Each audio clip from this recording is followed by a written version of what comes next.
Καλησπέρα Greeks, και σήμερα ετοιμαστείτε να δείτε ένα προϊόν που η αναλογία τιμής και ποιότητας θα σας καταπλήξει. Ο σημερινός μας φίλος προέρχεται από την Κίνα και συγκεκριμένα από το gearbest.com και πρόκειται για το μηχανικό πληκτρολόγιο της Modospeed CK108. Σίγουρα όσοι ψάχνεστε για περιφερειακά θα έχει πάρει το μάτι σας στη συγκεκριμένη εταιρεία και θα αναρωτιέστε αν αξίζει. Λοιπόν, σήμερα ήρθε η ώρα να το μάθετε. Ανοίγοντας τη συσκευασία για πρώτη φορά θα βρούμε μέσα ακόμα ένα κουτί χρώματος μαύρου, το λογότυπο της εταιρείας να το κοσμεί σε κόκκινο γλώσσι χρώμα και στην κάτω δεξιά γωνία η φράση Live for Games, που σημαίνει ζήσε για το παιχνίδι. Τα περιεχόμενα είναι μετρημένα, οπότε πάμε στα γρήγορα να δούμε το armrest, το οποίο από μόνο του δεν έχει να μας δείξει κάτι το ιδιαίτερο. Το καλώδιο σύνδεσης θα το υπολογίσω γύρω στο 1,5 με 2 μέτρα και η άκρη του είναι μια επιχρυσωμένη σύνδεση USB.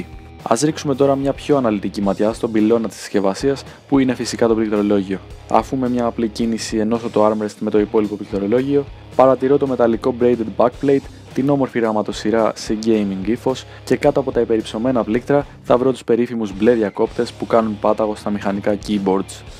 Γυρίζοντας το πίσω βλέπουμε την πλαστική του επιφάνεια και δύο ποδαράκια για να επιλέγουμε αν το προτιμάμε σε όρθια ή καθιστή θέση, όπως άλλωστε σε κάθε πληκτρολόγιο. Νομίζω πως αρκετά ασχολήθηκα με την πρώτη οπτική επαφή, γι' αυτό πάμε να ακούσουμε τον ήχο των μπλε διακοπτών και στη συνέχεια να περιεργαστούμε τα εφέ του CK108.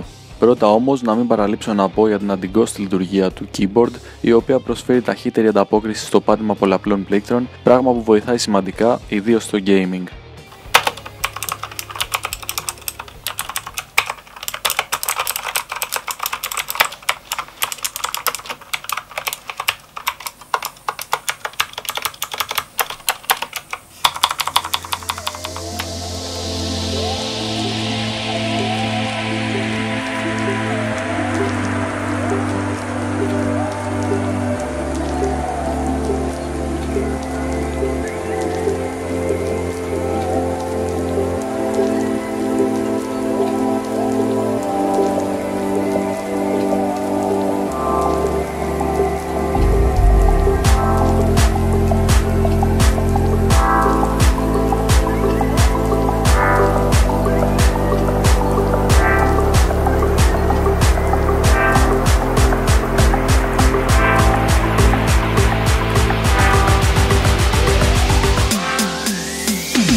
Να ενημερώσω ότι μπορείτε να βρείτε και το desktop application στον επίσημο ιστότοπο της Motospeed, από το οποίο μπορείτε να κάνετε ακόμα περισσότερες διαμορφώσεις στο φωτισμό.